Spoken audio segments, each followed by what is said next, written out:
Kasi ikaw ganyan ka rin eh. Ganyan ka eh. Wala pa.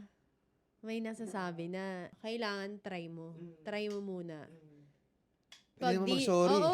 Hindi. Pag di nag-work, try ulit. Di ba? Ganun naman eh.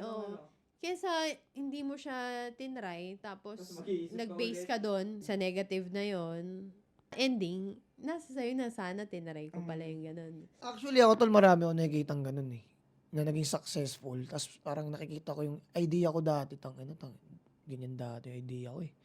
Di ko lang talaga tinuloy-tuloy kasi iniisip ko madaming basher eh. Although marami siya naging basher. Pero after nun, naging okay naman. Tapos, yumaman siya ng tuloy-tuloy hanggang dumami na yung sip-sip sa kanya. So parang sabi ko, tangnat pala, ginawa ko talaga yun. At pala, pinaglabang ko yun. Kasi siya, hindi niya siguro yung inisip ko na negative eh. Tapos pwedeng yung naisip mo na yun, no? Shortcut mo na pala. Oo, yun. Ngayon nag-isip ka na, dahil di mo ginawa yun, may ginawa yung utak mo na bagong proseso na napatagal ka tuloy lalo.